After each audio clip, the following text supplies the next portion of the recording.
Assalamualaikum warahmatullahi wabarakatuh. Perkenalkan, kami dari kelompok 4. Saya Wahyudi Arianti. Saya Kansa Indah. Saya Dani Suara. Saya Rama Maulana.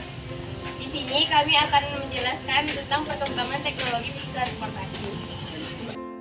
Apa itu teknologi transportasi darat, laut, dan udara? Yuk kita tanya siswa-siswi SMA 2 Mandau. Kita boleh nanya sebentar. Boleh nggak? Apa yang diketahui seputar teknologi transportasi darat? Yang saya ketahui tentang teknologi transportasi darat yaitu mobil, sepeda motor, dan becak. Baik, terima kasih atas informasinya. Maaf telah mengganggu waktunya. Nggak apa-apa nggak? Sih ya, saya cerita atau saya mau bertanya apa yang kamu ketahui tentang teknologi transportasi laut. Teknologi transportasi yang saya laut yang saya ketahui itu di mana teknologi ataupun pemanfaatan teknologi yang ada di dalam transportasi yang ada di laut ataupun sebuah teknologi yang dibuat dalam pembuatan sebuah sarana prasarana yang digunakan dalam media laut ataupun seperti media air. Dan juga penggunaan teknologi ini yang saya tahu yaitu contohnya sepertinya yaitu saya pernah mendengar berita yang saya ambil dari web, yaitu di mana sebuah contoh ataupun penggunaan teknologi dalam penggunaan kapal selam yang semakin direvisi ataupun diperbarui lagi. Nah, yang materi yang saya tahu seperti itu, Kak. Terima kasih ya atas waktunya. Ya, Kak, tidak apa-apa.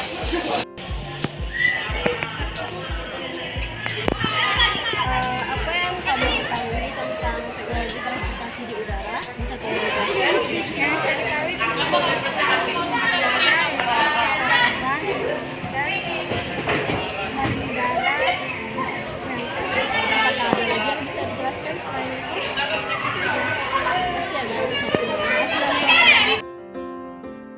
Lalu, apa dampak positif dan negatif dari perkembangan teknologi transportasi?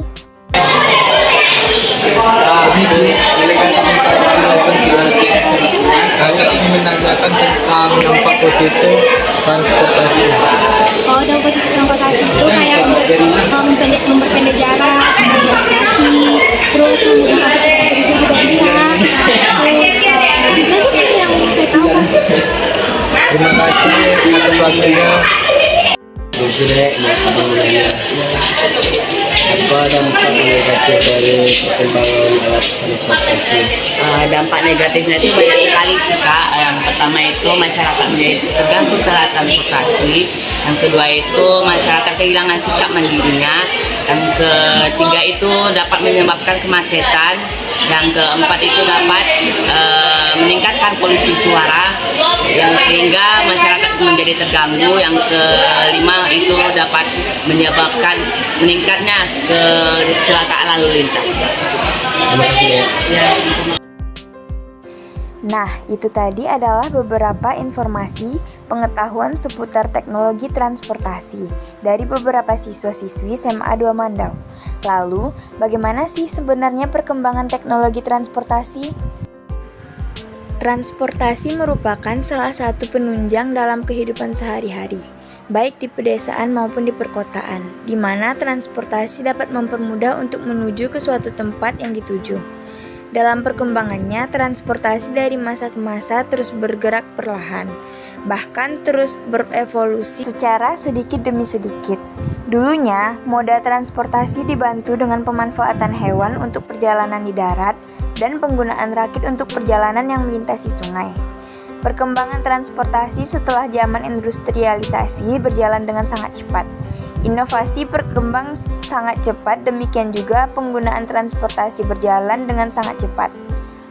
Dimulai dengan penerapan mesin uap untuk angkutan kereta api dan kapal laut. Kemudian disusul dengan ditemukannya mesin dengan pembakaran dalam. Penemuan selanjutnya yang sangat mempengaruhi sistem transportasi adalah dengan dikembangkannya mesin turbin gas yang kemudian menjadi turbojet yang digunakan pada pesawat terbang. Di transportasi laut, penggunaan yang spektakuler adalah dengan pengembangan bahan bakar nuklir banyak digunakan untuk kapal selam. berkat kehadiran ilmuwan dan orang-orang penting di bumi ini untuk menciptakan teknologi alat transportasi baru menggunakan mesin, sehingga manusia tidak perlu melakukan hal yang tidak sewajarnya kepada makhluk hidup lain seperti hewan. Kendaraan hingga kini terbagi atas 3 golongan, yaitu kendaraan darat, laut, dan udara. Masing-masing memiliki keunikan yang berbeda namun dengan tujuan yang sama, yaitu membantu keberlangsungan hidup manusia. Seiring berjalannya waktu, maka perkembangan teknologi juga semakin maju. Transportasi Indonesia juga ingin menghadirkan transportasi yang modern. Namun, masyarakat juga perlu tahu perkembangan transportasi dari zaman dahulu hingga sekarang. Pada zaman dahulu, mungkin teknologi tidak secanggih saat ini. Namun, sebagai masyarakat Indonesia wajib mengetahui perkembangan teknologi transportasi di Indonesia. Berikut ini adalah alat transportasi yang digunakan pada zaman dahulu, baik di darat, laut, maupun udara.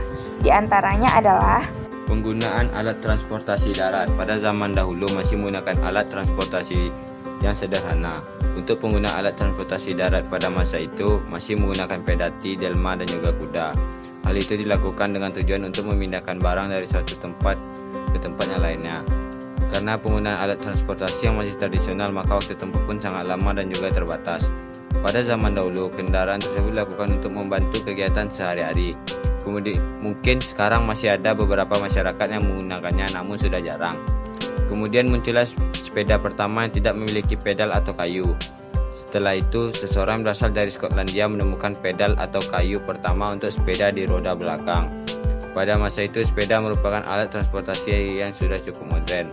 Semakin canggih alat transportasi, maka semakin cepat pula waktu yang digunakan untuk menempuh jalan, sehingga tenaga yang digunakan juga tidak terlalu menguras energi manusia. Saat ini sudah memakai kendaraan seperti motor yang menggunakan mesin.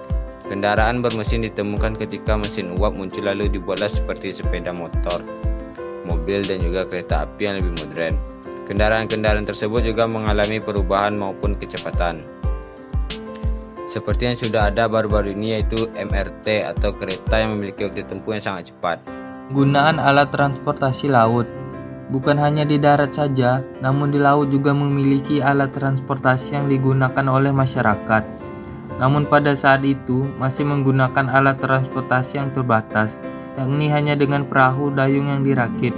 Ada juga perahu layar pada masa itu yang digerakkan dengan bantuan tenaga angin. Muncullah mesin diesel yang bisa menggerakkan kapal, yaitu mesin uap. Ada juga dengan menggunakan tenaga nuklir, kapal tersebut bisa digerakkan. Perubahan juga terjadi pada alat transportasi untuk lintasan laut, yakni adalah sebuah kapal yang menggunakan mesin. Kapal layar yang sudah digunakan juga memiliki kecanggihan karena perkembangan teknologi, sama seperti halnya dengan mesin motor dan juga mobil yang sering disebut juga kapal motor. Pada zaman dahulu juga terdapat alat transportasi yang melewati lintas udara, namun juga masih menggunakan alat yang terbatas, yakni hanya dengan balon udara dibuat oleh Montgolfier pada tahun 1783. Pada masa itu, balon udara bisa terbang karena diberi udara panas yang berasal dari hidrogen yang dibakar. Namun hal itu sudah tidak dilakukan lagi karena akan memicu terjadinya kebakaran, sehingga balon udara di zaman sekarang sulit ditemukan dan hanya ada pada waktu-waktu tertentu seperti acara festival. Perkembangan teknologi transportasi di Indonesia juga terdapat di lintasan udara, seperti apa yang sudah kita ketahui. Pada zaman dahulu masih menggunakan balon udara, namun sekarang sudah menggunakan pesawat. Melihat perkembangan transportasi pada masa ke masa, sepertinya tidak luput dari pengaruh besar para ilmuwan yang berhasil menciptakan berbagai jenis transportasi modern. Nah, perkembangan teknologi transportasi juga memberikan dampak positif dan negatif. Dampak positifnya yaitu memudahkan pekerjaan masyarakat, membantu masyarakat mengangkut banyak barang, memudahkan masyarakat untuk bepergian jarak jauh, mempersingkat waktu kunjungan ke daerah yang jauh, dan menciptakan lapangan pekerjaan baru.